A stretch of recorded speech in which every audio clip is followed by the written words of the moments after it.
Well, good morning. I'd like to call the Subcommittee on Digital Commerce and Consumer Protection to order this morning. And at this time, I recognize myself for 5 minutes for an opening statement.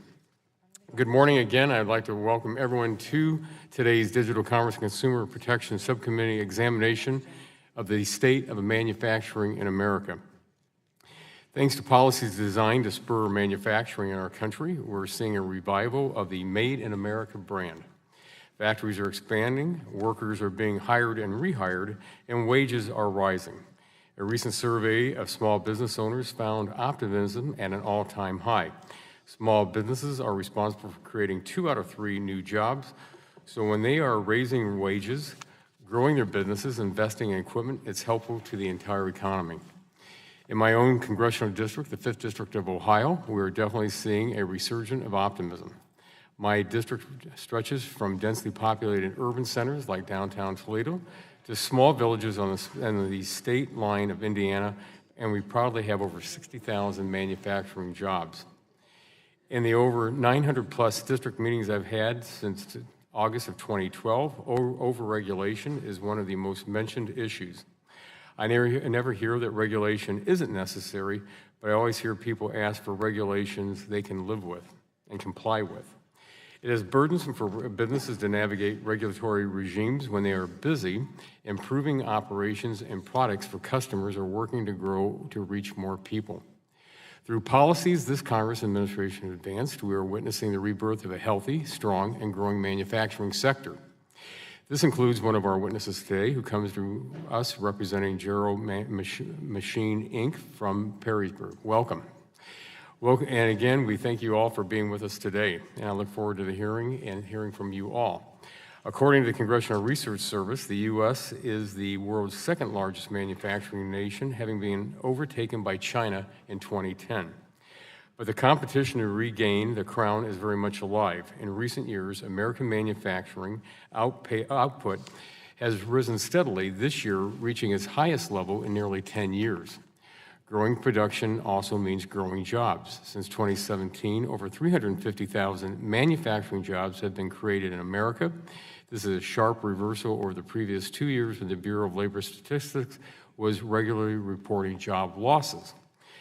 The increasing demand for workers is creating new opportunities across our country. Importantly, for the first time in a long time, prosperity and opportunity are reaching into rural areas that have long been left out of the recovery. As a recent report by Brookings Institute notes, the growth of employment rate in small and rural communities has outpaced that of large cities and other larger metropolitan areas. A large part of the success is due to the return of manufacturing jobs.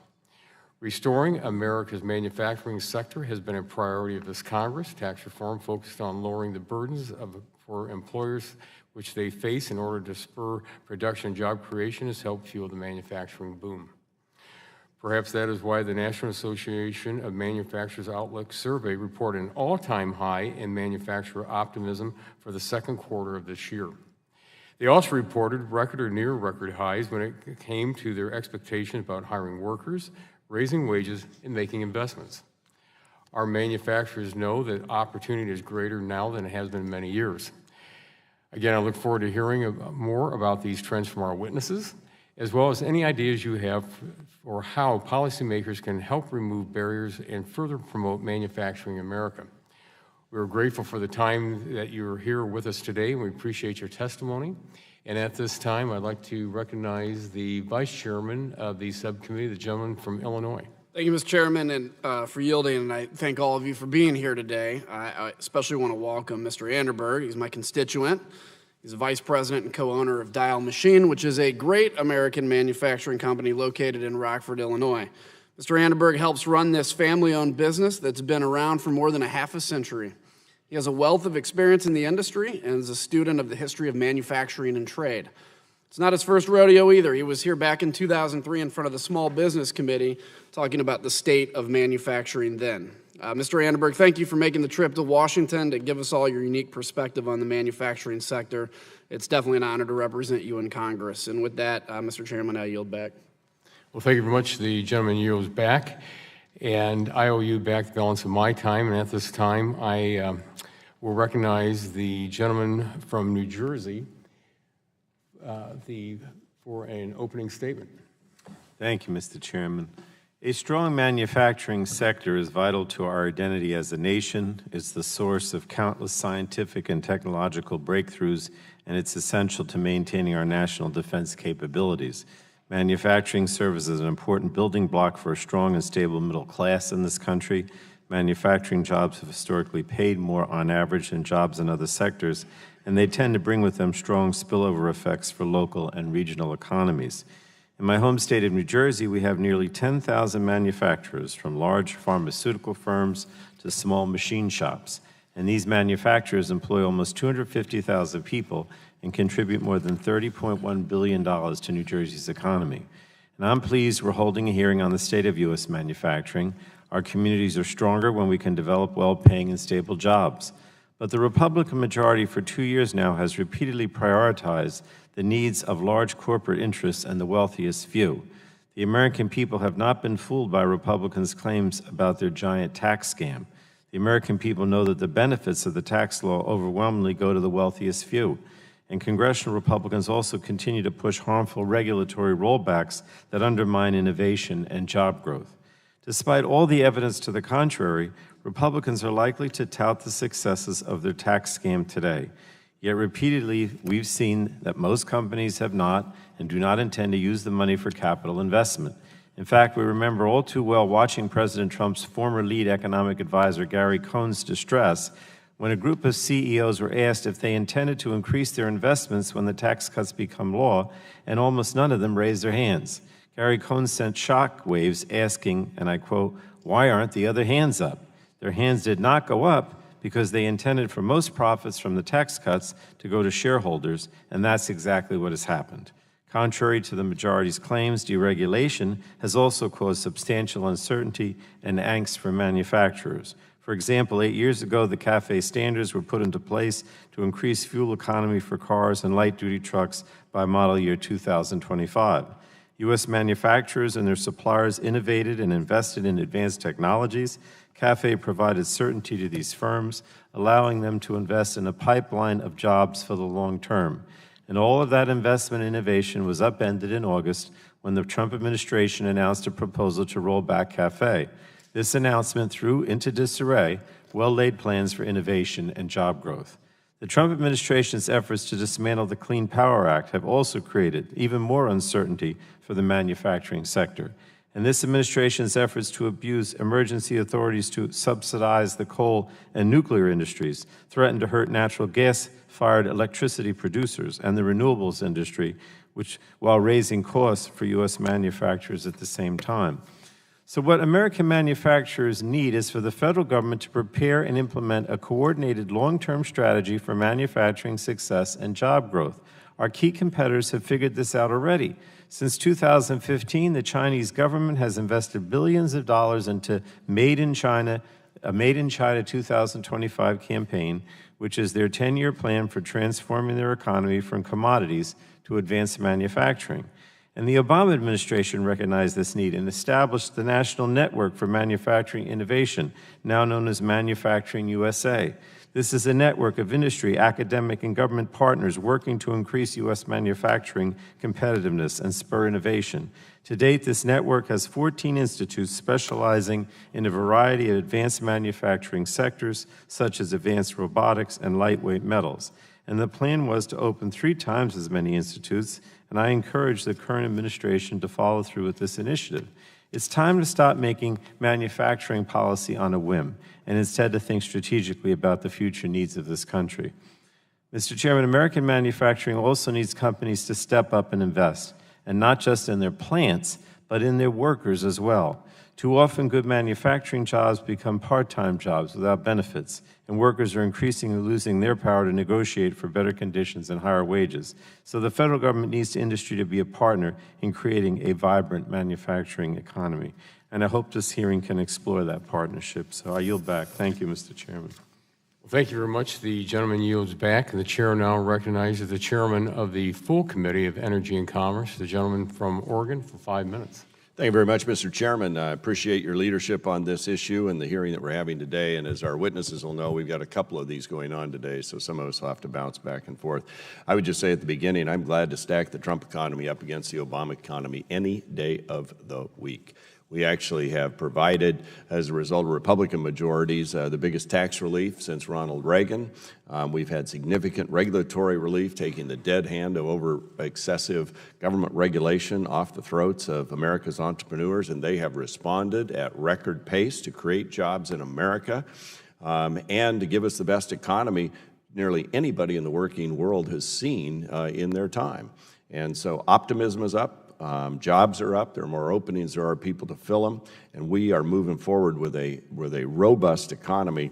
And this notion from the last president that we should get used to a 1.5 or 2% GDP, and that's the new normal, best America could do, is just garbage. And so we're seeing it move forward at 4.2% GDP growth and a very, very strong economy. And it's because of the Republican policies we've passed out of this committee and others and down to the president for signature. But today, we're going to hear about manufacturing. It's essential, and it's coming back in America. From car parts to industrial equipment to semiconductors, America's manufacturing sector keeps us on the cutting edge of technology and world leadership. Thanks to historic achievements in tax and regulatory reform, our country is undergoing a manufacturing revival unlike any we've seen in a very long time. The latest manufacturing index from the Institute for Supply Management has reached its highest level in 14 years. This number translates to surging growth and increased production of goods made in America. With the resurgence comes the return of manufacturing jobs. And in fact, the Washington Post recently reported, and I quote, jobs in goods-producing industries, mining, construction, and manufacturing grew 3.3% in the year preceding July, the best rate since 1984. And with this increase in manufacturing jobs has come rising wages. According to the August Bureau of Labor Statistics quarterly release, compensation for workers has risen to a nearly 10-year high. These are the facts. The latest U.S. GDP report shows that our economy has grown at a rate of 4.2%. And we anticipate this week's GDP report will show similarly strong results. And further, earlier this month, the National Federation of Independent Business, and my wife and I were small business owners for 21 years, it reported that its Small Business Optimism Index has surged to 108.8%, the highest level ever recorded in the survey's 45-year history. These are the facts. Of course, all these numbers can seem abstract, but what they represent is not. Our economy is strong and growing. This surge of American manufacturing has come from business, both large and small. Jobs are being created, new products, technologies, and medicines are being invented, and consumers have more money in their pockets to spend, to put away for their children's education or save toward retirement. Workers are once again able to find solid, dependable jobs with good pay.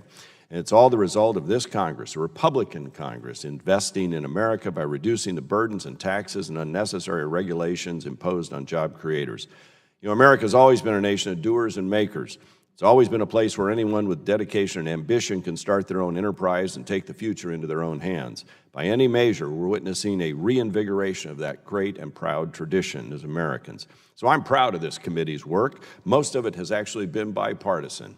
And we are getting pro-growth, pro-innovation policies, and we're helping our entrepreneurs do what they do best. That includes, we really appreciate our witnesses here today. Thank you all for the help you're doing to grow jobs in America. We know there's a lot more work to be done. We know there are unsettled parts and challenges in the economy, but we're here to be your partner to help American workers succeed and American businesses grow and manufacturing get even stronger. So with that, Mr. Chairman, I yield back the balance of my time. Well, thank you very much. The gentleman yields back the balance of his time. The chair now recognizes the ranking member of the subcommittee, the gentlelady from Illinois, for 5 minutes. Thank you, Mr. Chairman, and I apologize to you, to our witnesses, and my colleagues for being late. I want to thank you and Mr. Stetner and Mr. Parado, and Ms. Moyer and Mr. Anderberg for being here today. Manufacturing helped build the American middle class. Strong wages help build products that Americans were proud of, and unfortunately, too many misguided policies over the last 30 years have allowed our manufacturing sector to slowly wither away. I am pleased to see that my colleagues invited as witnesses executives from businesses that used the most recent Republican tax cut to invest in their businesses by increasing wages and better training for their workers. However, closer examination of macro-level data, a very different story than the one that we will be told today can be heard. I'd like to submit for the record this blog by Josh Bivens from the Economic Policy Institute for the record. I ask unanimous consent. Without objection. What this will show is that despite the Republican rhetoric, we haven't seen anything close to an explosion in investment. Examination of the Census Bureau's manufacturing shipments, inventory, and orders data from 1992 until today shows current investment levels far below that of even 2009. We shouldn't be surprised. At the end of the last year, Republicans' political consultants connected business with public relations firms before the tax bill was even signed into law. They touted one-time bonuses as evidence that the tax bill would lead to higher wages in the long term for workers. Today is the next step in that well-orchestrated public relations campaign, and I don't mean in any way to denigrate our great witnesses that are here today. So, where have the $2 trillion gone? Since the tax bill passed, we have seen an explosion of stock buybacks. When companies invest in buybacks, they juice their stock prices in the short term, creating what Senator Warren described as a sugar high that leads companies to neglect investment in equipment, wages, and worker training. According to a recent report by the Roosevelt Institute and the National Employment Law Center, in the 3 years prior to the enactment of the tax law, public companies across the American economy spent roughly 3/5 of their profits on buybacks. So what happens when Congress and the Trump administration give corporate Americans more cash? Examining the first half of this year, it's clear corporate America likes to spend on buybacks. Share repurchases surged 43% in the first half of this year versus a far less inspiring increase of 27% for capital expenditures. Consider Walmart, the nation's largest employer. Walmart supported the tax bill and claimed it would help workers, but it is not clear how much of that $2.2 billion in annual tax cuts actually helped its more than 1.4 million Americans. Shortly after enactment, the Walmart board authorized $20 billion in stock buybacks. The Roosevelt Institute released a separate report estimating that if Walmart had directed half of that toward wages, hours worked compensation could have been increased by more than $5 per hour, which would transform the lives of many of those workers and provide a living wage. As members of Congress, I'm looking at the time, as members of Congress, we are approached by employers all the time who say they can't find qualified workers, that there is a skills gap. I would argue that America's skills gap is really more of a wage gap. Declines in union density and a focus on core competence and executive salaries instead of training and capital investment have dried up the private sector's role in workforce development. So I'm gonna skip to the end and submit the whole thing for the record.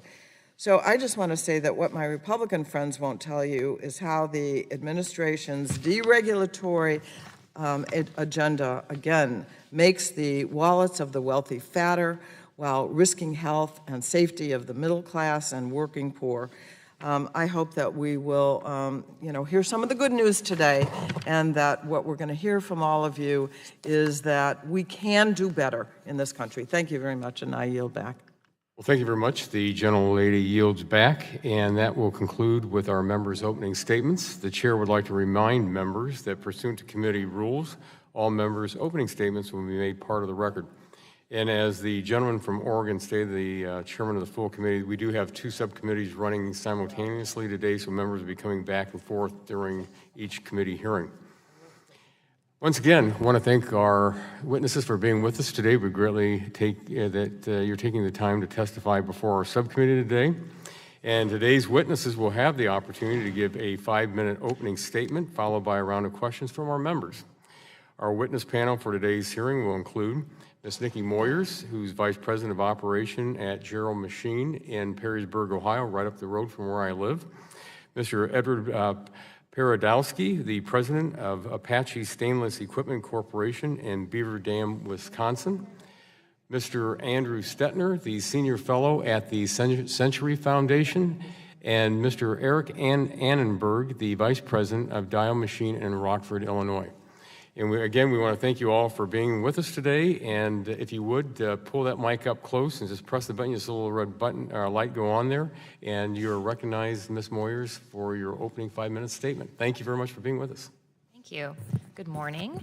Thank you, Chairman Latta and subcommittee members for inviting me here on behalf of my company.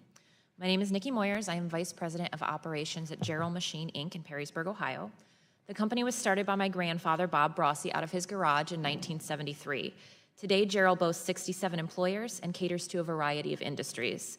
The state of American manufacturing is obviously near and dear to us because it is our jobs, but also because it is our family legacy. In the past year, Gerald has seen a production resurgence unprecedented in its 45-year history. Our core customers are sending in more purchase orders than ever. We are hearing from companies that haven't done work with us for over a decade, and more new opportunities are surfacing. Our suppliers are just as busy proving that our good fortune is not unique in this industry, and I attribute much of the upswing to the passing of the Tax Cuts and Jobs Act late last year, specifically its provision to cut corporate taxes. We are on the right track to have our highest sales and highest profit of year on record for 2018. Gerald has been able to give much-deserved wage raises to our employees, has already paid out 2 separate bonuses to all of our employees, and has another planned for late November. We've also added 3 machines to our shop floor to keep up with our orders. But our growth is hindered. We are currently running at a 60% capacity, despite the fact that our phones are ringing more than ever. We're forced to turn away work because we do not have the skilled labor to meet our deadlines. We cannot fill our open positions, and the looming retirement of 15% of our workforce will only worsen this problem. I'm confident that the current manufacturing boom is not a fluke, but unless strides are made to fill the skilled manufacturing jobs that nearly every company like ours has, we cannot sustain the growth. It's no coincidence that I am here today as the lone female up here representing my field. In my time at Gerald, we've employed a single female machinist. Our current workforce is over 90% Caucasian. Not only are we lacking in skilled workers, we are suffering from a lack of diversity in manufacturing. And I think the answer lies in our schools. It's time to fund the industrial arts and practical life skills as part of a core curriculum. Fine arts education can't be allowed to cease either, as so much of what we do requires the craft of an artist's eye. Trade and technical schools must be touted by counselors, teachers, and parents as options equal to traditional four-year colleges. Students need to know our field and that we offer high-paying careers. We're on the right track. The current administration has shown that it values the manufacturing field and it recognizes its impact on our country as a whole. As long as it continues to facilitate open discussions such as this hearing, manufacturing will endure with continued hard work. We've never feared hard work. Bring on the future. Thank you. Well, thank you very much for your opening statement. And Mr. Paradowski, you are recognized for 5 minutes. Good morning. Thank you, Chairman Latta, Ranking Member Schakowsky, members of the subcommittee, for the opportunity to testify before you today. My name is Ed Paradowski. I am president of Apache Stainless Equipment Corporation in Beaver Dam, Wisconsin. Apache Stainless Equipment is a manufacturer of capital equipment from high alloys, primarily stainless steel, with annual revenues of approximately $43 million and 171 employees, most of which are skilled tradespeople. I also have responsibility for a second business, which is a company called Dalton Ag in Lenox, Iowa. We're a manufacturer of agricultural equipment. Annual revenues of about $9 million and 43 employees. Both businesses rely heavily on the skilled trades, and that is a pacing item for both of our businesses to grow. Both Apache Stainless and Dalton Ag are part of a holding company, Dexter Apache Holdings, which we have 6 companies within our holding company, 5 of which are manufacturing, located in Wisconsin and Iowa. The 5 manufacturing businesses operate in unrelated business segments. We are 100% S-Corp ESOP. And on a daily basis, as an S-Corp ESOP, we are fulfilling the American dream for our current 897 employee owners. That number would be higher if we could find more skilled tradespeople. My testimony today will reflect my personal perspective on the effects of current economic policy on the health of the U.S. economy with a specific focus on the manufacturing sector. To provide some backdrop for the testimony, I will give a little bit of my personal background. First, I'd like to recognize Mr. Walden for acknowledging entrepreneurs and opportunity. I was born on the south side of Milwaukee, raised the youngest of 6 kids, and I started a manufacturing company at the age of 28 with no money and no real business experience. So I love the opportunity that this country provides, and the root of my perspective is really based on the experience I've had since then. In the last 10 years, I've really focused heavily on advocacy activities. I work very closely with our local and state government, national politicians, events such as this today.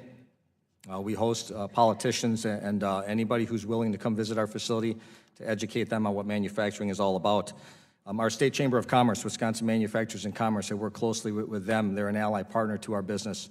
To work, government needs to be an ally partner to manufacturing and commerce in general, and they're a great leader in the state of Wisconsin. Most of you, I would suspect, are familiar with the MEP network nationwide. In the state of Wisconsin, our governing, our overarching body for the MEP network is the WCMP, Wisconsin Center for Manufacturing Productivity. I sit on that board, and actually I'm chairman of that board. So the public-private partnerships that the MEP network provides, I'm very familiar with that as well. We all talk about education reform, and the skills gap. The skills gap is definitely not a wage gap. We could speak later to that.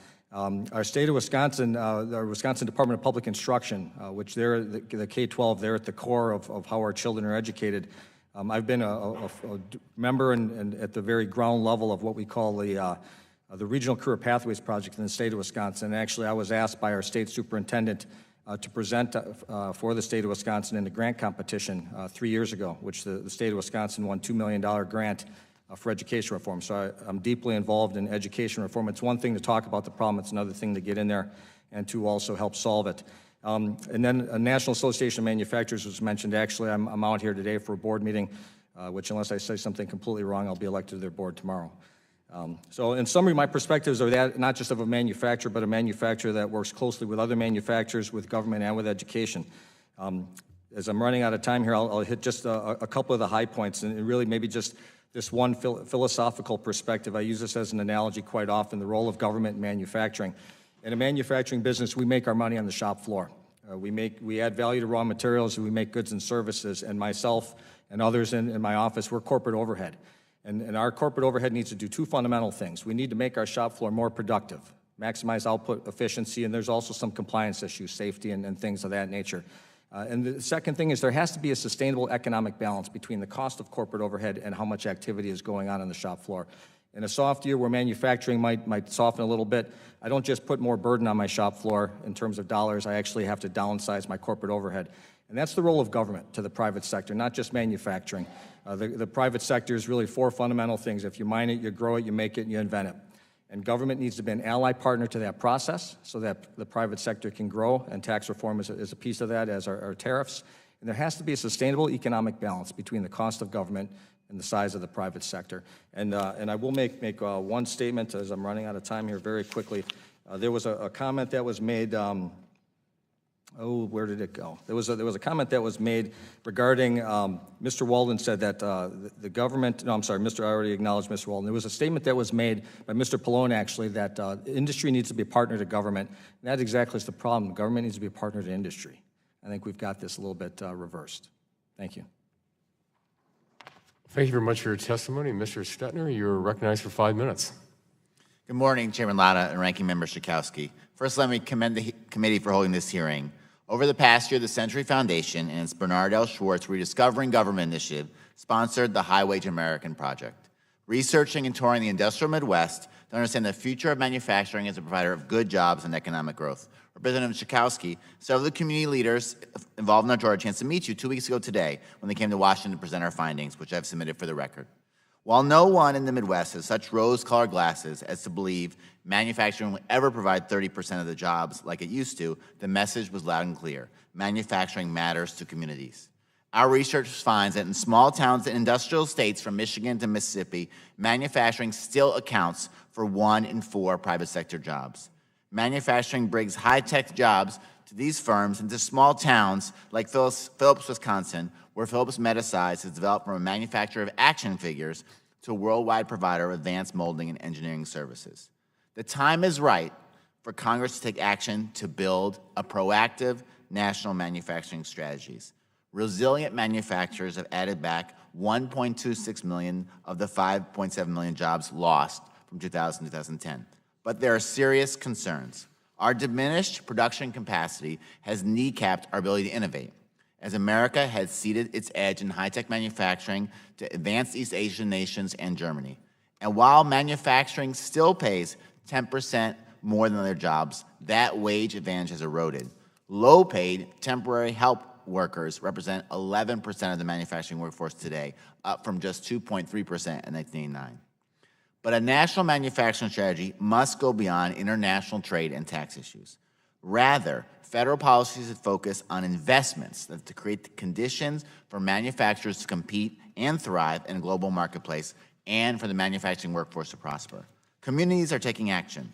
The federal government can help by helping them build public-private partnerships, spur high-tech manufacturing, reinvest in the workforce, retain and restore good jobs, and mobilize capital. The future of U.S. manufacturing lies on being the most high-tech, not the lowest cost. In Cleveland, we visited the ArcelorMittal steel mill, the first in the world to create a ton of steel with a single hour of labor, which sees a strategic advantage in environmental regulations that increase demand for high-grade, lightweight steel. Indeed, our ability to be a global leader in the clean economy depends on a robust manufacturing sector to reach the next generation of green products. Look at our competitors. The Made in China 2025 campaign is a multi-billion-dollar effort to take China from a commodity producer to a leader in major advanced manufacturing exports from alternative energy to rail equipment. Manufacturing USA is our response. There are 14 applied research institutes targeting technologies like 3D printing in Youngstown, robotics in Pittsburgh, and super strong lightweight metals in Detroit. But to truly compete, we have to step up Manufacturing USA into its full plan of 45 institutes and provide permanent federal funding matched by the private sector. Now, manufacturing can only grow if it has a workforce for the future. In Chicago, our research found there were nearly twice as many jobs open as workers hired. But manufacturing workforce pipelines, apprenticeship, and vocational education have withered, and a generation who experience industrial decline tell their children to shun factory jobs. Congress can help by devoting resources that incentivize employers to double the number of apprenticeships in manufacturing in 5 years and provide new focused resources at the K-12 level. These programs need resources for mentoring and support services to help women and people of color break into the trades. That's the approach of Manufacturing Renaissance in Chicago, where it has helped some of the young people in some of the most violence-prone neighborhoods in the nation get industry-recognized credentials they need for high-paying jobs. And surely, manufacturers will have more success recruiting when they pay decent wages, respect collective bargaining, and provide safe workplaces. Communities are developing innovative ways to work with local manufacturers to save and grow jobs, relying on smart, more sustainable approaches than simply offering tax giveaways. Pennsylvania's Strategic Early Warning Network saves thousands of jobs by providing targeted business turnaround assistance to small and medium-sized companies at risk of closure. Federal policy should give these communities stronger tools by strengthening bedrock programs like the MEP, new initiatives like layoff aversion and WIOA, and the recently authorized Defense Manufacturing Community Partnership Support Program. Lastly, the federal government should incentivize further private investment in manufacturing through an industrial bank focused on national needs and a clearinghouse that mobilizes impacts investors to bring sustainable manufacturing jobs back into distressed communities. In conclusion, manufacturing is regaining its footing, but there's much more to be done. I urge the committee to continue its focus on boosting the manufacturing sector, and I welcome the opportunity to work with you in the future. Thank you, Mr. Stetner, for your testimony. Mr. Annenberg, you are recognized for 5 minutes for your opening statement. Thank you, Mr. Chairman. Thank you, Ranking Member Schakowsky, and thank you, Congressman Kinzinger, for allowing me the opportunity to be here today. Dial Machine, we're a family-owned for 52 years, precision contract manufacturer. We make parts for various industries, mining, oil and gas, a lot of fossil fuel. We do work for the government, defense, the national laboratories. And I can tell you today, I don't want to sound like a broken record, but our backlogs are way out, and the work is tremendous today.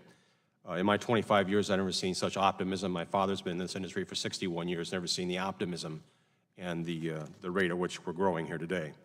Currently, to give you an idea, we're 30%, our sales as of this third week of September, we're 30% over all of last year, over 50% overall of 16. So things are on the right track.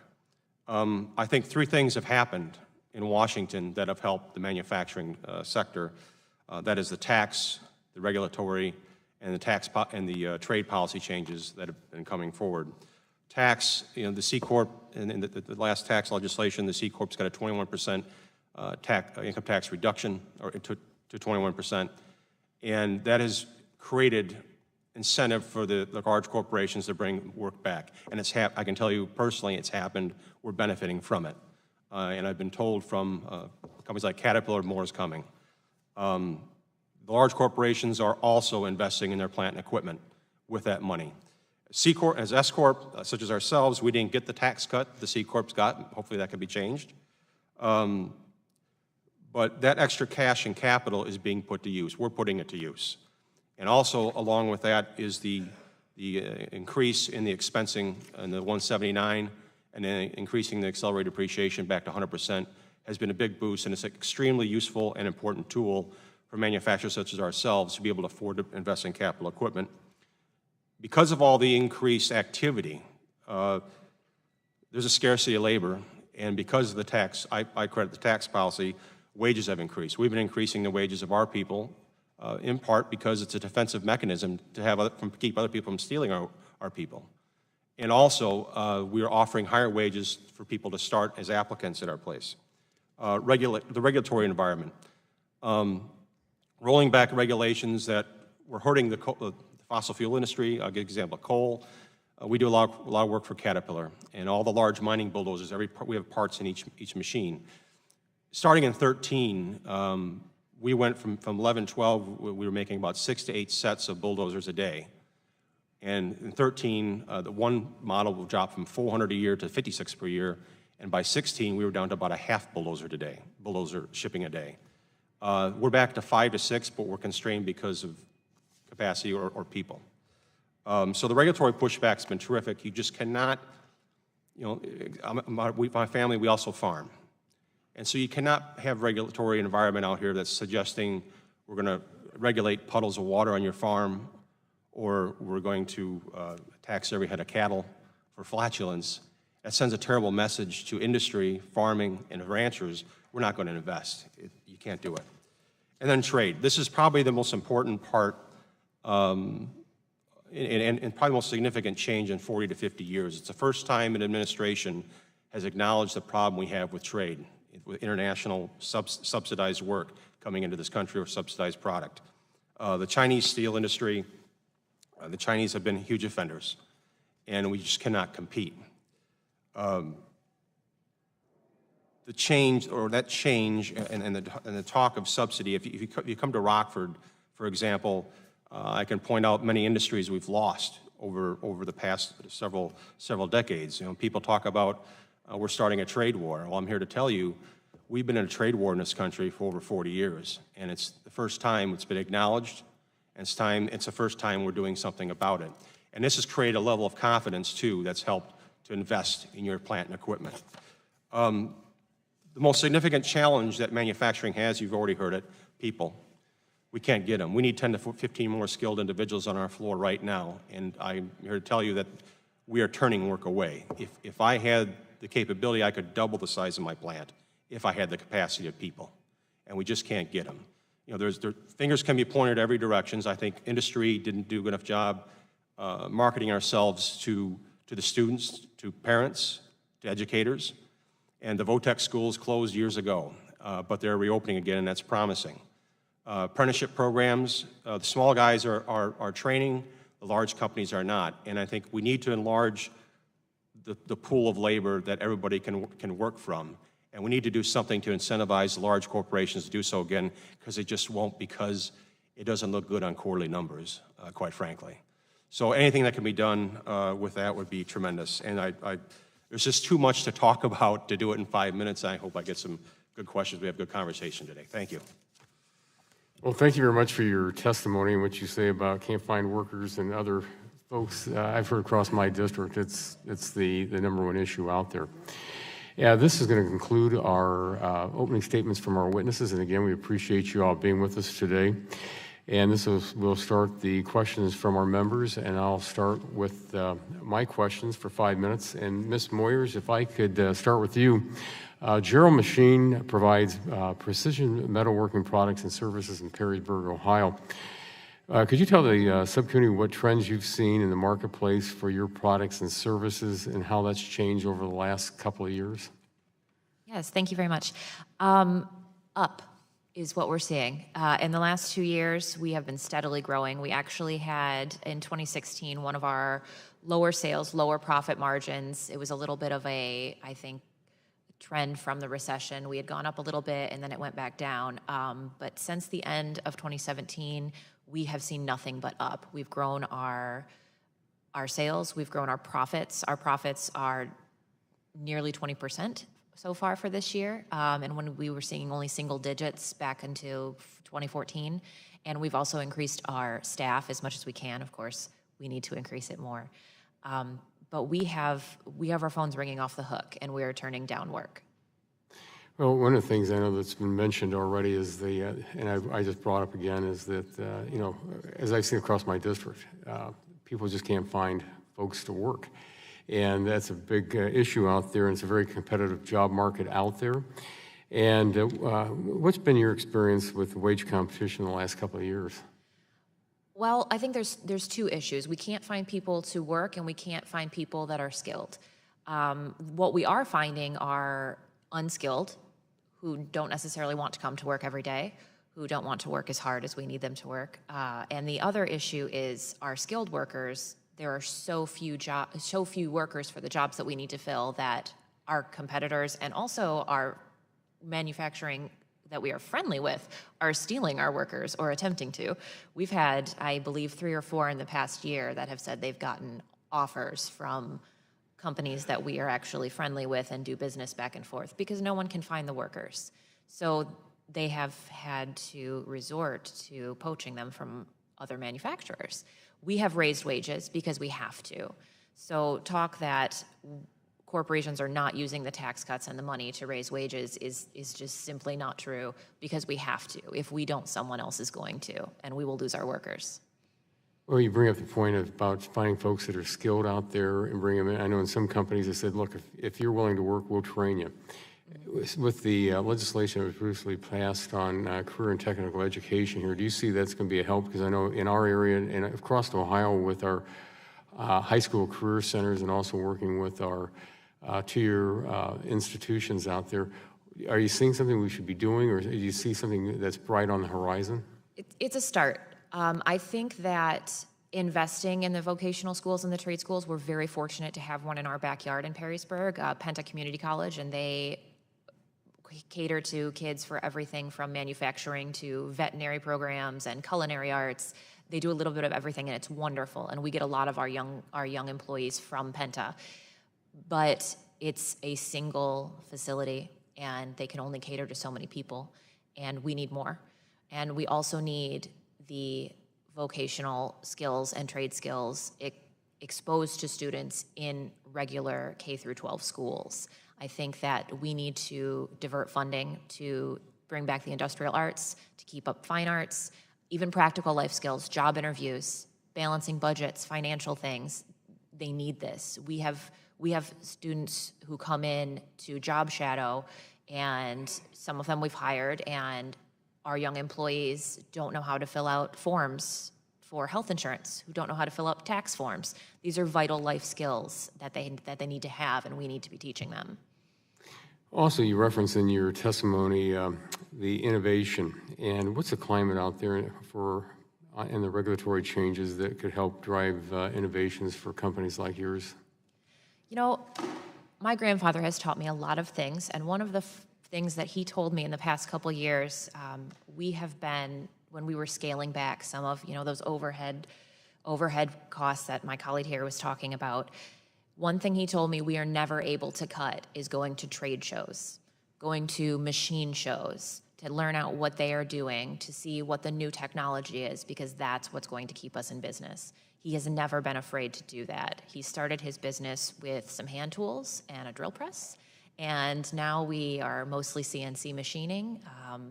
We are breaking into new industries all the time, and I think that is so important. And that's the way that manufacturing is going to survive. We can't be stuck in our old ways. We can't be stuck with old technology, and that's why we need new, young blood into the manufacturing to encourage it. Well, thank you very much, and my time has expired, and at this time I will recognize the gentlelady from Illinois, the ranking member of the subcommittee, for 5 minutes.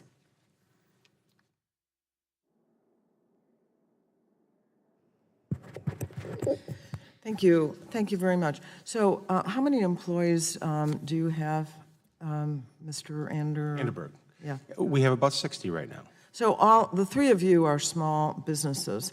And so I think this is a problem that some of the issues of the failure to close the wage gap or to invest in employees is probably different, and I think that you referred to that the private sector, large businesses, could do more to get involved in training, in being a public-private partnership.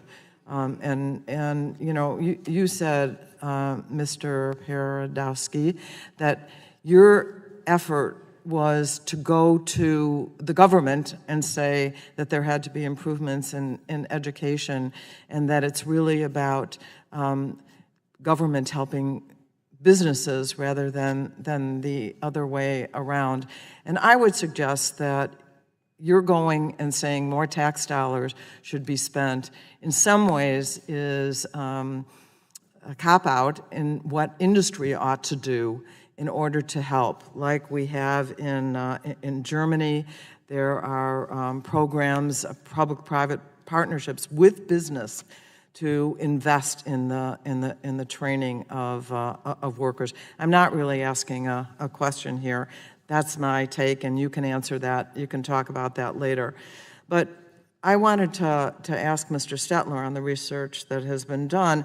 We've heard promises that the Trump tax cut would lead to increased worker pay and investment in manufacturing. However, we know that in the vast majority of cases, and I think this refers mostly to the larger corporations, that did not happen. In fact, economists analyzing the effect of the tax cuts found no significant sign of boosting investment or increasing wages. So, Mr. Stetler, was there a boom in manufacturing investment after the tax cut went into effect? Put on your microphone. Manufacturing has been on a rebound. I would say a consistent rebound, for the last 6 or 7 years. And the challenge going forward is to increase those investments and for companies to look at the workers as partners. I think a great example that comes to mind is at the ArcelorMittal steel mill. They've authorized a strike because the company is doing very well, and the workers are just asking for their fair share of those profits in terms of wages and health care benefits. And so that the move is going to have to be to make sure that workers are treated as partners so we keep our skilled manufacturing workforce. So is there some way that the tax breaks could have been drafted in a way that would incentivize investment, and what might that look like? I'm not going to say that I'm a tax expert, so I don't want to get into the details. I do think there are ways in which, in fact, the tax bill made it cheaper for companies to outsource jobs overseas, and we need to really close those gaps so it's not cheaper to put production and corporate headquarters overseas. Thank you. I did want to go back to you, Mr. Paradowski, but other countries have invested in long-term strategies for their manufacturers. China has been mentioned, the Made in China 2025 campaign, but Germany has the what is called the Fraunhofer Society, and both of these countries have retained more production and more jobs than we have. The German plan is a public-private effort, and I'm just wondering what you think the private sector could do, the manufacturing sector, because everyone is talking about we can't find the skilled workers. And if you want to comment on this, and there's time, Ms. Moyers, I'd be happy to hear that. I'd love to comment. You know, the way I look at education, and I've stated this many times within the state of Wisconsin, education is the supply chain to commerce. I don't know of anybody who goes to school to get an accreditation just to have it hang on their wall. They're doing it to ideally get a job. So within the K-12 space in Wisconsin, I think there's a variety of things that need to happen. Awareness, nobody aspires Yeah, but I'm not asking about what the state of Wisconsin can do. I'm asking what the employers can do. The employers can certainly provide the data as to what jobs are out there, what the makeup of commerce is. There's a lot of kids going through school to get accreditations where there's not a job, and there's a lot of jobs where we don't have workers, so thus we call that the skills gap. I don't refer to what we offer at Apache Stainless Equipment as jobs. I refer to them as careers. We want people to come in, and it's market-based wages. We will take unskilled people who we offer what we call a welding boot camp. If you've never welded in your life, if you can come in, meet some basic requirements, passing a drug test, have some work ethic, we will teach you how to weld, and we will pay you a market-based wage, which is far north of the minimum wage. And we have a hard time finding people to do that. And that's, Okay. to some degree, that's amazing. Before do you mind if I continue for a while? Thank you. Before I go to you, Ms. Moores, I wanted to ask Mr. Anderberg, you mentioned that large corporations could be doing more. What did you have in mind? Well, I think there's a lot of short-term thinking. Unfortunately for them, I think it's catching up to them. They're realizing it. I'll go back in the past. 30 years ago, a lot of large corporations and large manufacturers shuttered their apprenticeship programs. They got rid of them. And now, a lot of those people are retiring that went through those programs. They have and there's a big gap. And shame on them. I think, and today, you know, for example, in Rockford, we're fortunate we have the Rock Valley College, and we have an apprenticeship program through our local Tooling and Machine Association I'm on the board of. We have a very successful apprenticeship program. It wasn't so some years back, but now we have over 120 apprentices for skilled machinists, tool and die trade in the program just in Rockford today. And we're the only ones training. The small manufacturers are really the only ones training. And I think at some point the larger manufacturers will have to train again. It might take some time, but I think there's something that could be incentivized for them to start apprenticeship programs again. I don't know if it's a tax. We talked about this actually. I talked about this last week, and we had a board meeting of our Tooling and Machine Association. You know, maybe a tax credit or something like that. I don't think we need to have taxpayer dollars going to the benefit of companies, and maybe let them keep some of their capital in the form of a tax credit or something like that. If they have an apprenticeship that's in an accredited program, in our apprenticeship program, it's accredited by the Department of Labor. Everyone gets a Department of Labor certificate at the end of their training. And so maybe something like that could be done, but I just think you need to, the only way you're going to get them off the porch now is to incentivize them some way or another.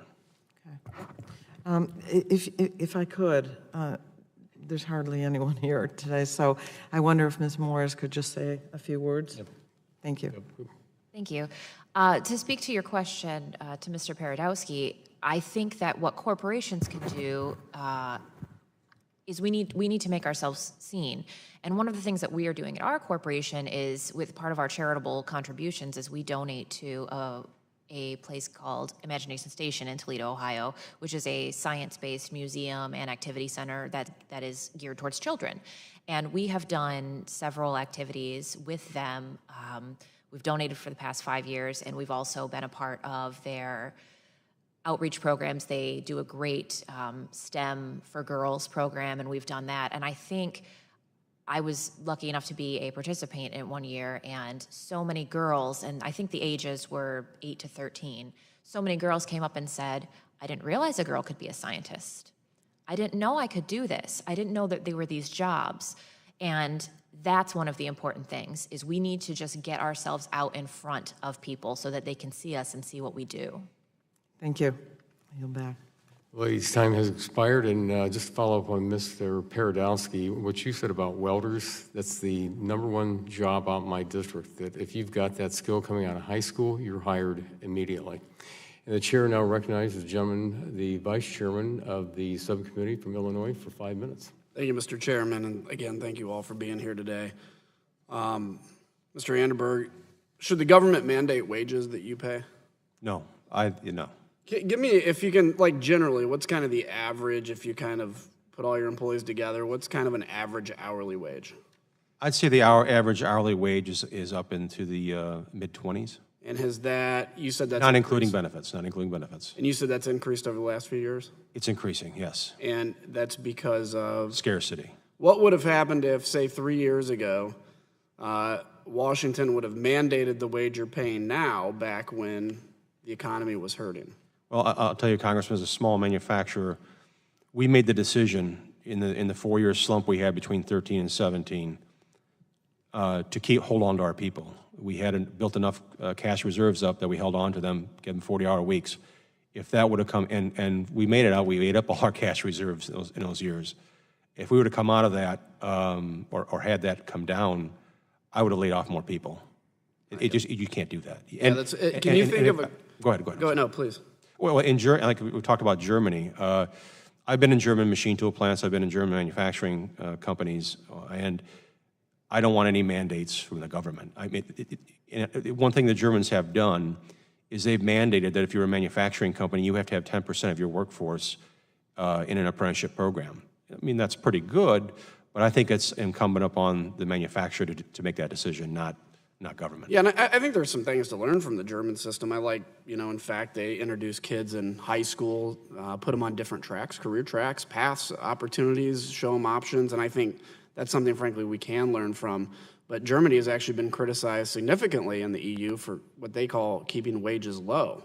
And so I think to kind of look at the German system and say that's the answer, I don't think is, even though, again, there's some things we can learn from them. They very obviously technologically advanced and everything else. But I do think it's important that, since the enactment of the tax cut and the repealing of a lot of the regulations that you talked about that have been stifling, 1.7 million jobs have been created. Wages are up 2.7%. More than $4 billion has been paid to employees in terms of bonuses. Just 2 short years ago, 3/4 of manufacturers were saying that the biggest business challenges were our tax and regulatory environment. But as of June this year, less than 20% say that that's a top concern. I mean, you look at it, and we get in, and we should have these good arguments in D.C. That's the point of this place. But if you look at it and you say, who are we asking? When you ask the people that are actually making the jobs, that are manufacturing, what is it you need, what is it you've seen? And they're telling us, I think by and large, that we're creating a better environment. And you look at the economic numbers, it becomes pretty obvious that it's working. Unemployment's at an 18-year low. It's not perfect. We still have a lot of work to do. We have a lot of issues with training. You said you employ about 60 people, 45 of whom are skilled tradesmen, machinists, and assemblers, but you have a need for another 10 or 15, you can't fill it. You also mentioned that this is a pervasive problem, not only in the manufacturing sector, but everywhere. Can you give us a couple examples of other industries? And also, do you attribute the shortfalls to the same factors that have led in the shortfalls in manufacturing? Yeah, I can talk about the construction industry. I know people who are building contractors, excavators, they can't, their people are retiring too in the next couple of years. I talked to one owner, Northern Illinois Service in Rockford, can't get anybody. He's really concerned about his business. there are other service industries.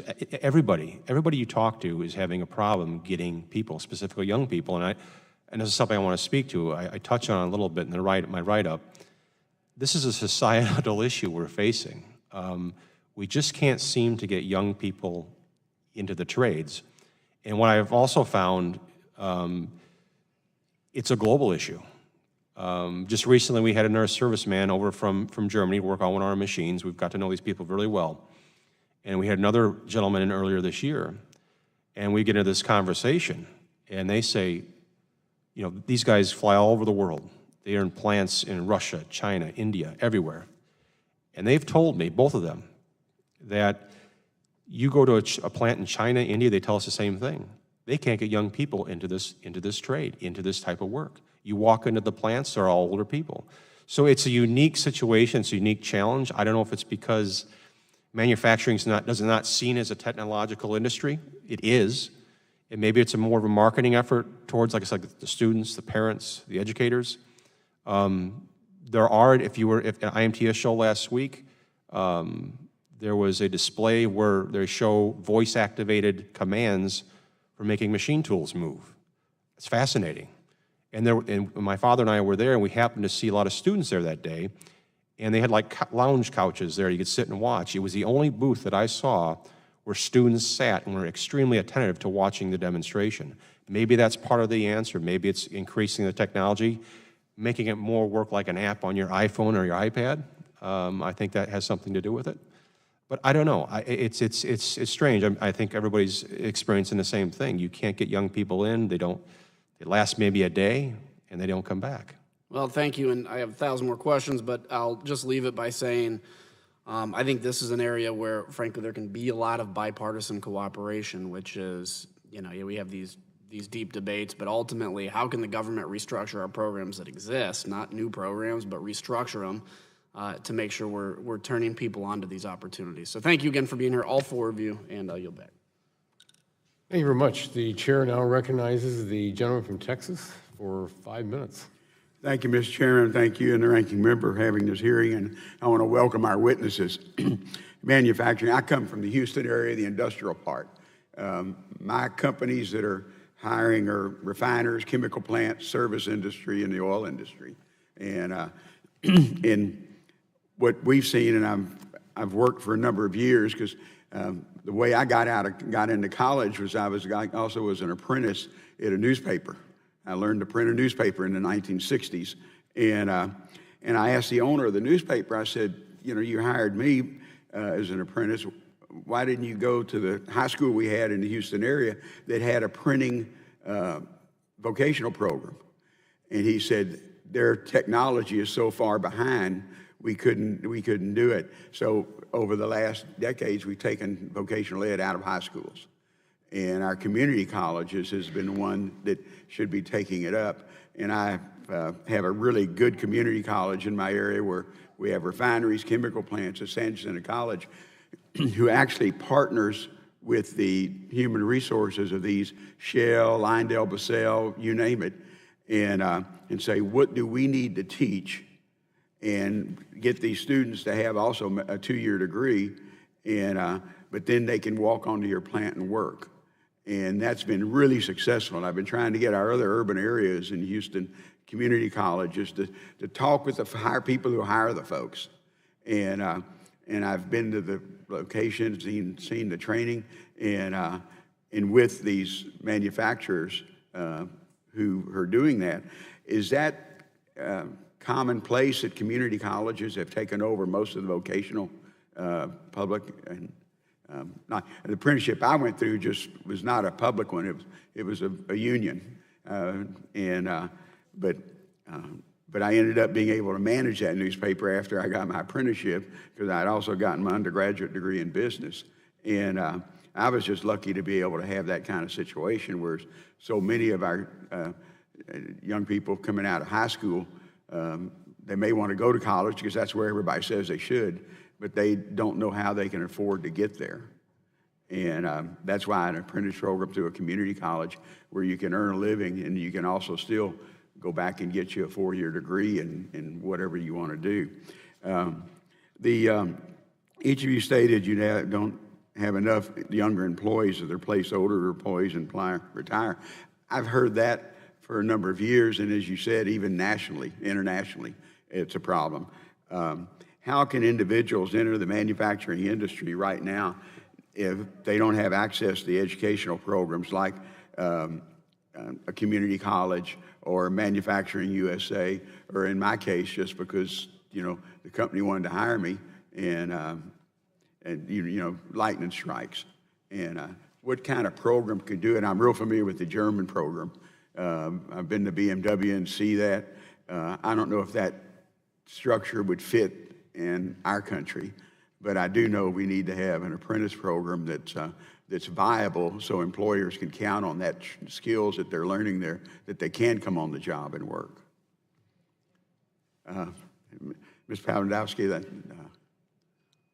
I would say that it's the awareness. There's certainly a stigma around manufacturing. I know when I was in high school in the early 80s, I went through a technical high school, Milwaukee Trade and Technical High School, learned a trade.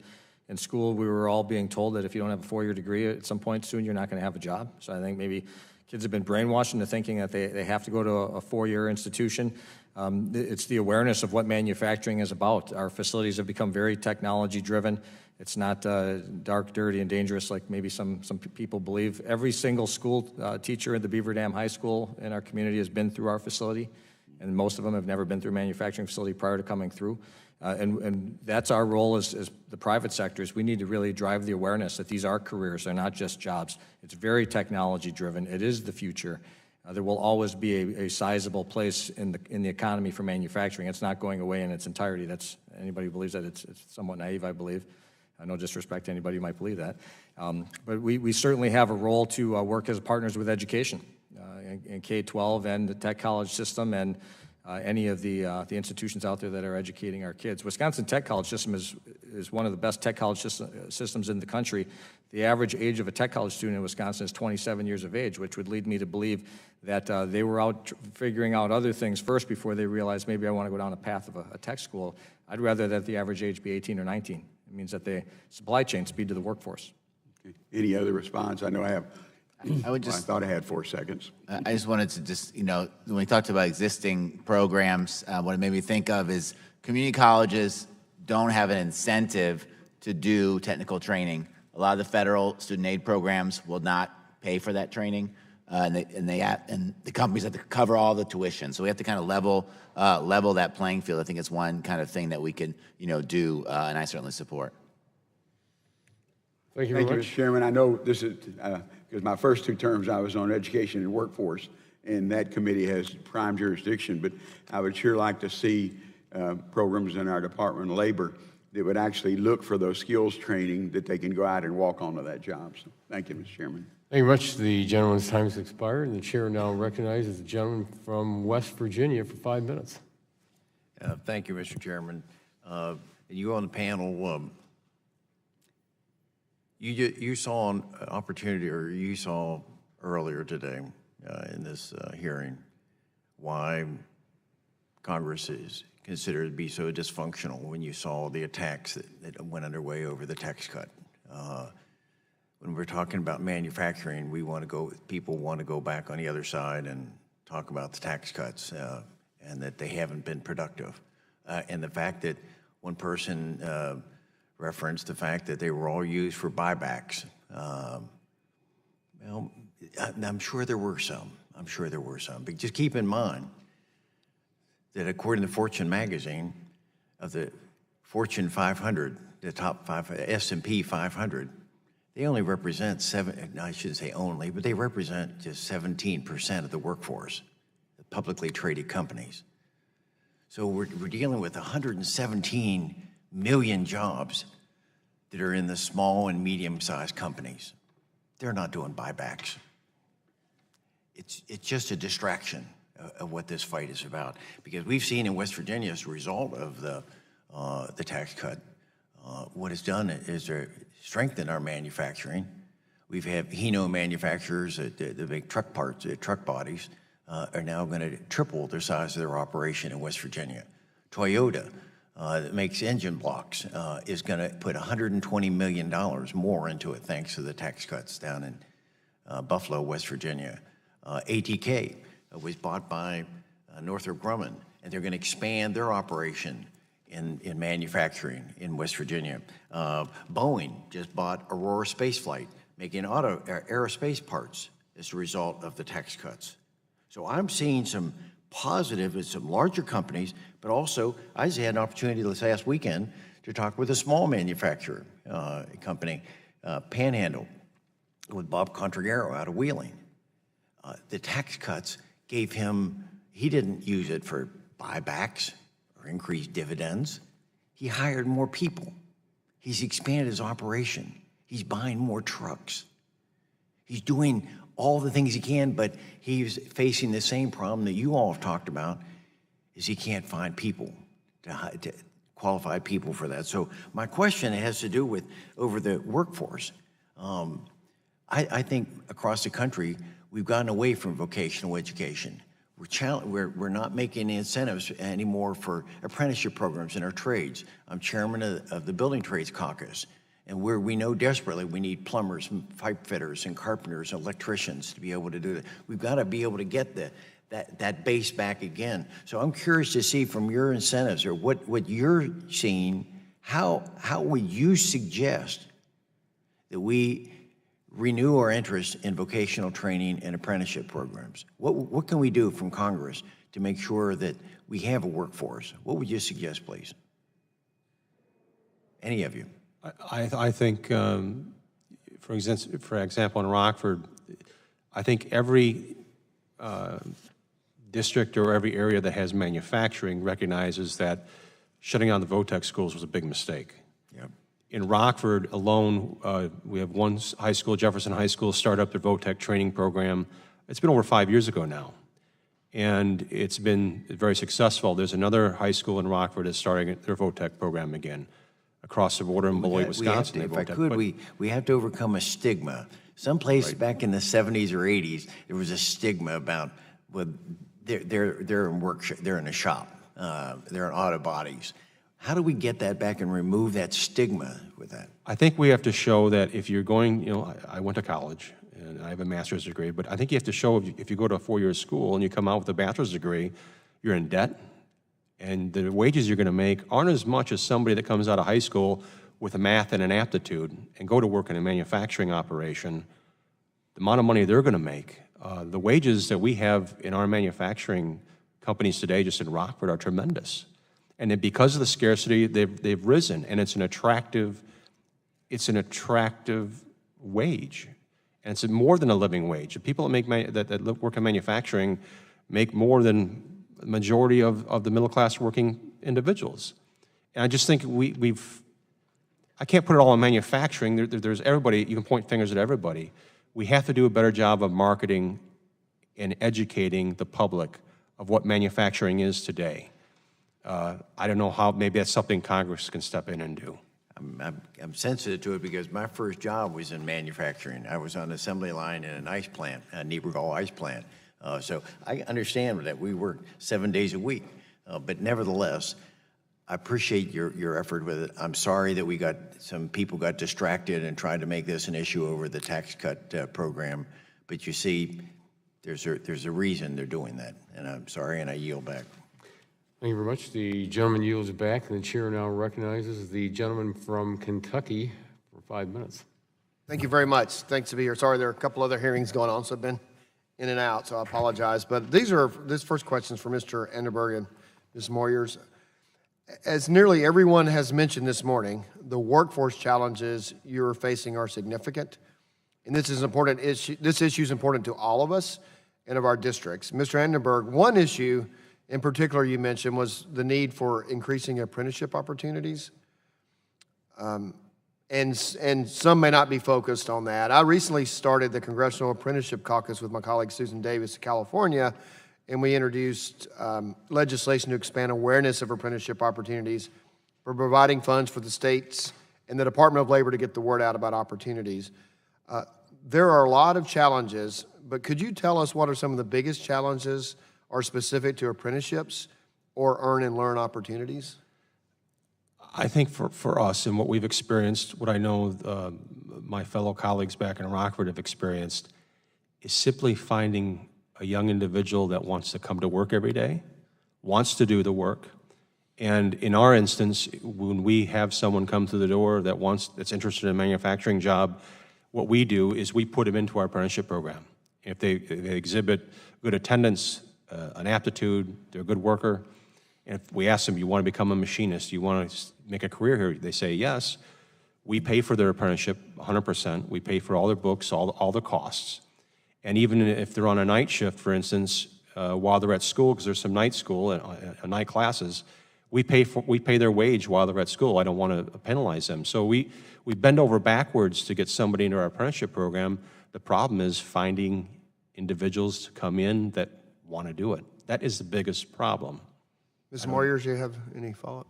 Yes, we actually at Gerald also offer an apprenticeship through the state of Ohio, and we have not completed an apprentice since 2014.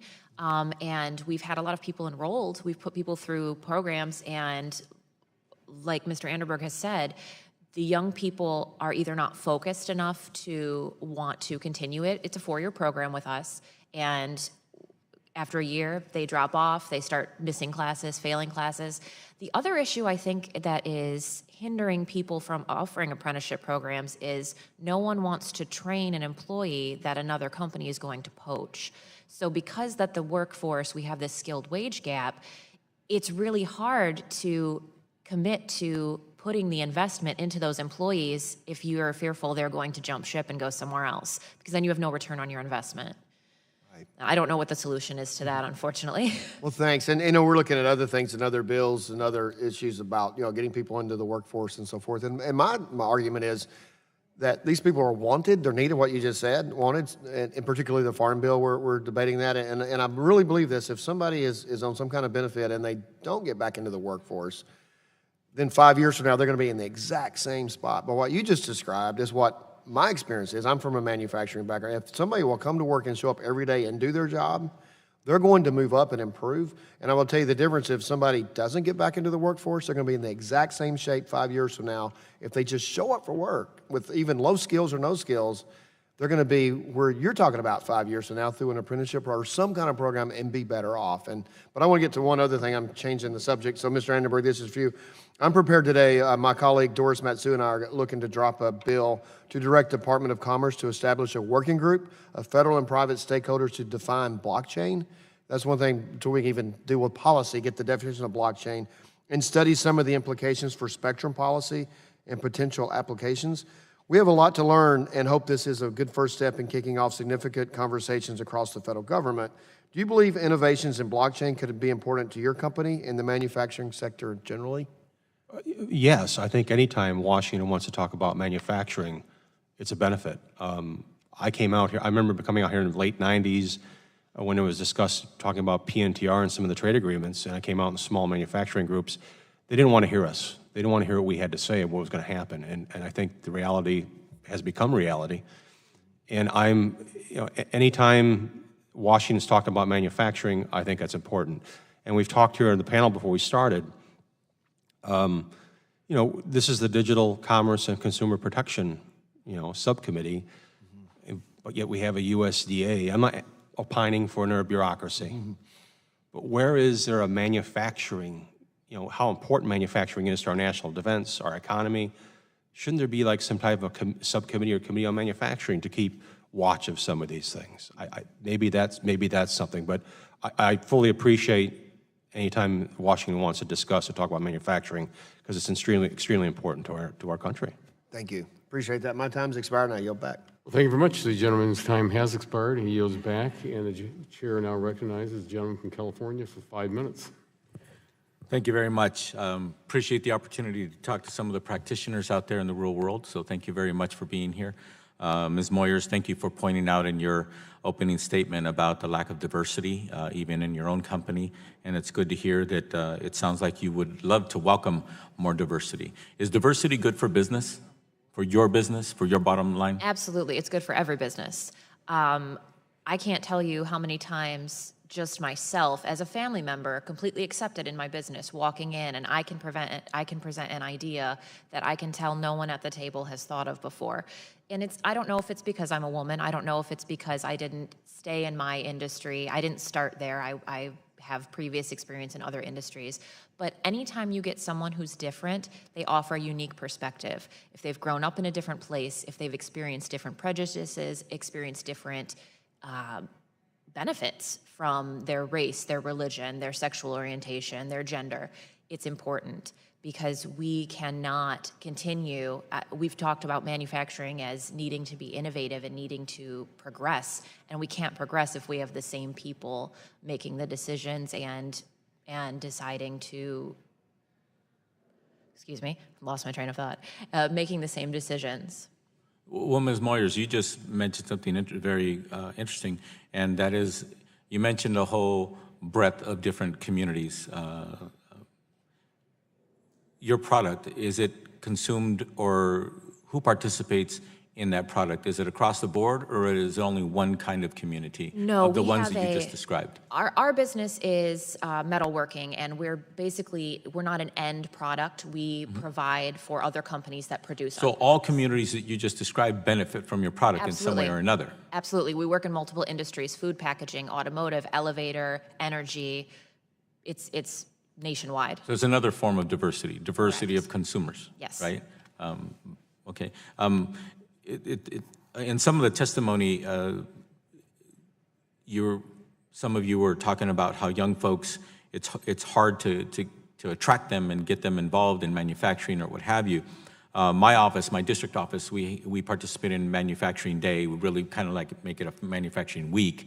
And one of the things that I came up with, and we're still trying to tackle this issue, we're trying to get, I happen to represent part of Los Angeles, so it's not uncommon to see an A-list star walking down the street or somewhere in town, and you're like, whoa, that's so-and-so. On that point, I think it's important for everybody, whether it's you, the practitioners, of us as policymakers or what have you, we got to try to get really cool spokespeople to encourage that, manufacturing is cool. Another thing as well that I think is important, I think that on balance, manufacturing actually pays more on quasi-entry-level skill set jobs than does other quasi-entry-level, not so much skill required jobs, like, say, working at a fast food restaurant or what have you, where many of our young people end up if they're determined to actually work and say, well, that's the only thing I got, so I got to put on this funny little hat and I got to, punch that cash register. I think it's really important that your industry pay attention to that. And I think that you have a higher likelihood of attracting a young person who already went out in the workforce and got tired of working for minimum wage and tired of working for a job that requires almost no skills other than showing up for work. I think that you have a higher likelihood that they'll actually be more attracted to trying to, apply themselves for one of your businesses and in manufacturing in general. That's my take. Since I was 13, I had 1, 2, 3 jobs at a time or what have you. That was my immigrant parent inculcation into my life, so I think I was a little lucky. So by the time I got out of high school, I was like, it's just natural. I have 1, 2, or 3 jobs at any given time. Today's younger folk, they don't seem to have that kind of want for that kind of effort. So I'm just saying that I think that it's important, especially for you practitioners, to just pay attention to what's going on out there in the community, and instead of, unfortunately, seeing them be non-attracted to working for you, maybe after they've already been in the workforce, and realize that you do have a better paying, better opportunity, a career type of opportunity for them, then maybe you'll have a little bit more stick to it from some of these younger folk. But one thing I'm looking at the clock, I'm running out of time, but one thing I definitely want to ask Mr. Stetner is, how can manufacturers better attract and retain their next generations of diverse employees and leaders? So one thing I would say in interviewing workforce practitioners who place people in manufacturing, many of the programs only focus on getting the person to the first day of the job. They need more resources to help with concrete things like childcare and transportation, but also just mentoring and coaching, especially if you're the first Latino kid or first Black kid going into an all-white workforce. And it's also an educational piece on the manufacturers to learn how we're going to make that person comfortable. How are things people are saying on the floor making that person uncomfortable? How do we change our culture to be more welcoming to women and people of color? And what I have seen is manufacturers are listening and they're working and look at those programs as a way to learn how to do that a little bit better. Thank you. Thank you very much. Gentleman's time has expired. The chair now recognizes the gentleman from Pennsylvania for 5 minutes. Thank you, Mr. Chair. I'd like to point to an example in my home district, in Berks County, in fact, that highlights the success resulting from many of the pro-growth policies, such as the Tax Cuts and Jobs Act. Carpenter Technologies, founded in Reading in 1889, employing 2,000 people at its Berks County facility, produces special alloy-based materials for aerospace, energy, transportation, defense, and consumer electronics markets. Carpenter Technologies recently announced a $100 million investment in its mill in Reading because of the tax savings they recently have found themselves having as a result of the tax bill. Capital investment is a strong signal of entrepreneurs' confidence about the future. We need to focus on marrying those free market policies with workforce development training to help minimize the skills gap through apprenticeships, on-the-job training for job seekers, and emphasizing curriculum in schools that can be translated to the 21st century economy. Can all of you talk about some of the training options your potential employees need to be certified, and if there are any barriers for them to receive the proper training? Second question, how can the federal government be a better partner in fostering more workforce development opportunities to get folks off the sidelines and into good-paying jobs in the manufacturing sector? I think that with my company specifically, we are offering quite a bit. We offer tuition assistance for anyone that is continuing education. Our apprenticeship is fully paid. And basically, if you are willing to come to work and work hard, we will invest in you and we will make sure that you move up. Just like it's already been said, if you can find someone who is unskilled, who will show up to work every day, we're going to train you and we're going to move you up in our fields. I'm sorry, what was the second part? Federal government partnering. Yes. How do they? How might they do it better? I think we've already covered it a little bit. I think so, but education funding into vocational schools and trade skills and life skills is vital. I think that's the way that the government can help us. that second part, maybe add where you may be working with your local work or regional workforce development organization and how the federal government's role is or is not involved in that for the next folks, and we can go back to. I would like to, I think the role of government, I think the K-12 space, we put too much incentive on ACT scores and truancy. And I think the primary path, I've got 4 daughters, 3 in college, 1 in high school. You know, the mindset is if you do well on the ACT, there's this kind of the center lane that if you're in it, you're a winner, and everything else is kind of a fallback. You know, so if you find yourself in a skilled trade, it's because you couldn't make it on the main lane. I think that's a challenge where it creates the stigma. And I think the things that will help is the awareness of what's out there. I said it earlier, nobody aspires to be that which they don't know exists. So data in the K-12 space, here's the opportunities that lie out there in the workforce, and they're all equal valued, so that kids aren't conditioned to think I've got to go to a 4-year school and take on that debt just to find out that what I got trained in isn't something that either A, has any market demand, or B, is anything I enjoy doing. Getting people off the sidelines is a tricky thing. There's, I've got some data, it's a little bit dated in the state of Wisconsin. This was late last year, actually. Our unemployment rate at the time was a little bit over 3%, which equated to 109,000 people. Right now, the unemployment rate is below 3%. At that same point in time, and as everybody would know, unemployment is those out of work looking for work. At that same point in time, there was 1.4 million people in the state of Wisconsin that were out of work, not looking for work. And those are the, you know, some of those, in all fairness, might be people who don't need to work. But I think it'd be naive for us to think that that's all of them. There are a lot of people who are able-bodied that could be additive to the workforce that aren't. And that's, you know, some of that might be a fact of the K-12 system. Current graduation rate of Milwaukee Public Schools is about 60%. So 4 out of 10 kids, where are they going? I'm a graduate of Milwaukee Public Schools. So those things concern me deeply, because if they're not going into the workforce, you know, how do we get them into the workforce? Maybe if there's more pathways equal valued, that a 4-year degree is great, a trade is great, military is great, they're all equally great. Maybe less people opt out at an early age. There's obviously a lot of other complicated parts with opioid addictions and things of that nature. But that's our opportunity to me, the people that are on the sidelines. We've got to find a way to keep them in the game, keep them on a pathway to be additive to the economy.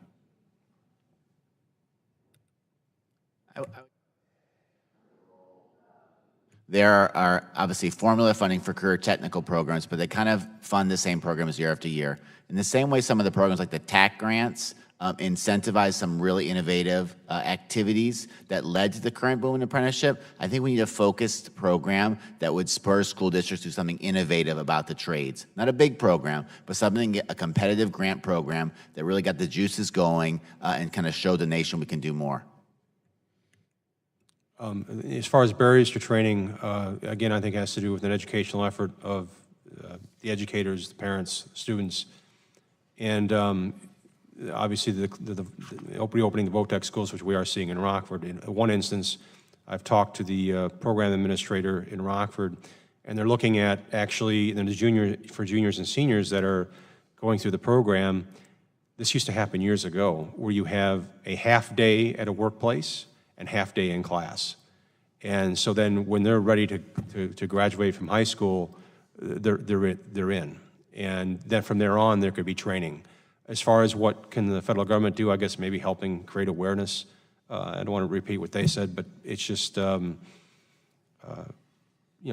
the community colleges. If there's VOTEC programs, I'll step back. Years ago, I was told that part of the problem with Congress is of the 435 districts, only 35 districts have manufacturing in them of any significance.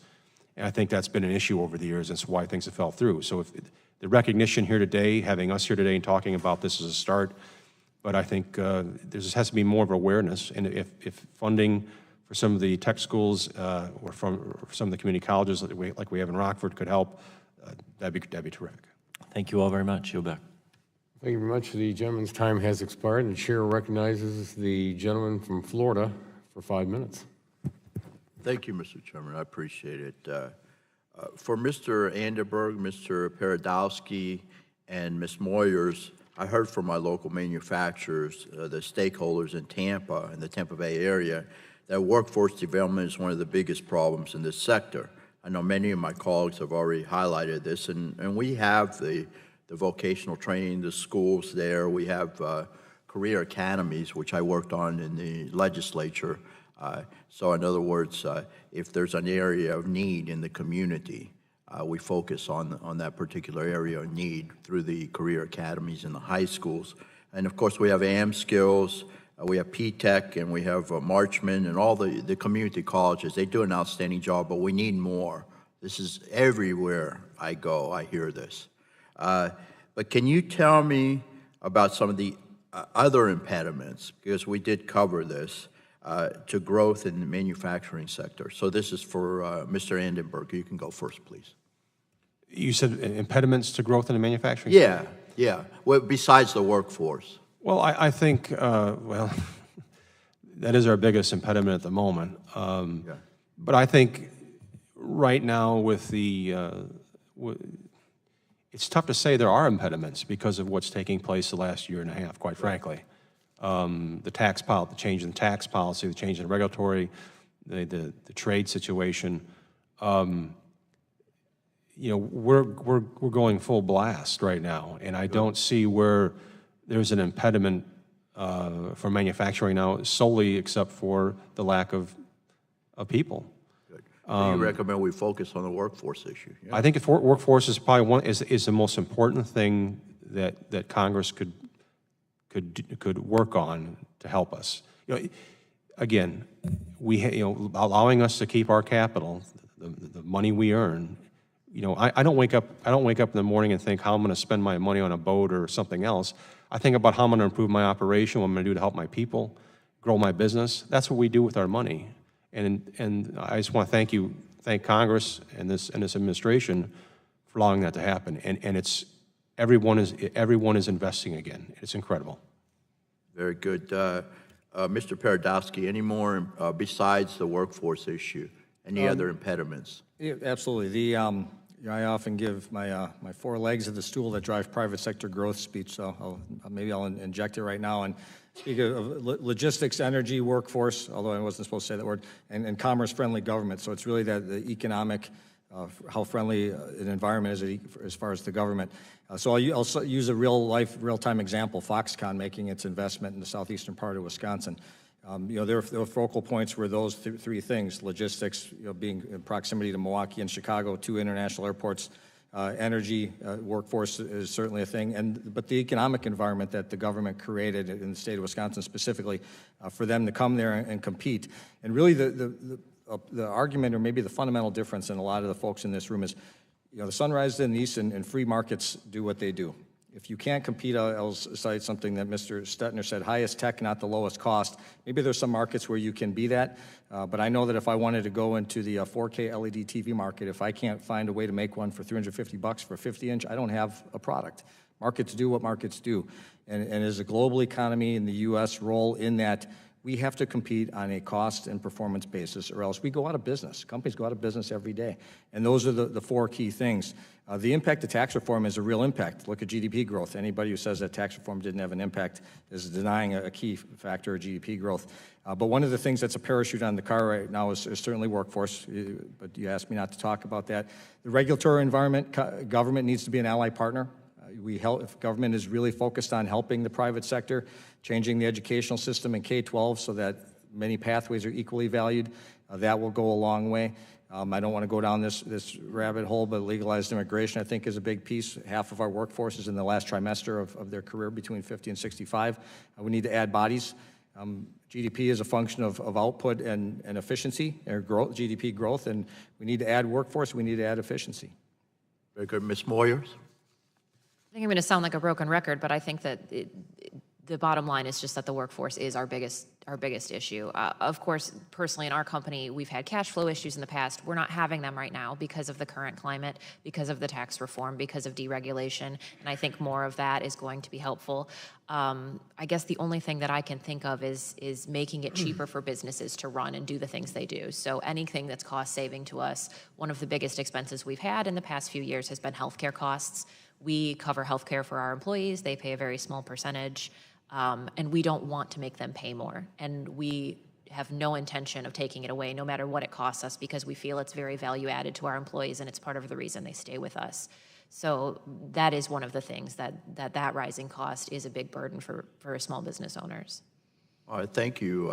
I have a couple more questions, but I'll yield back. But thank you very much for that information. Thank you. Well, thank you very much. The gentleman yields back, and they're looking down the dais here. There's no other members wishing to ask questions. First of all, I want to thank all of our the witnesses for being with us today, for giving your testimony, taking your time away from your businesses to be with us.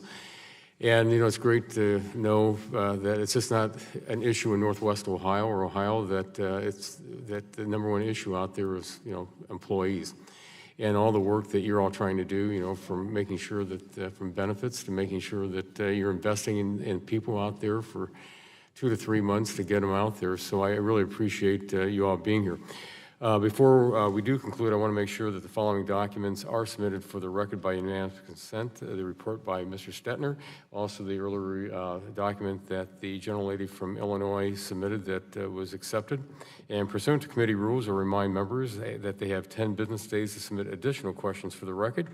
And I ask that witnesses submit those responses within 10 business days from the receipt of the questions.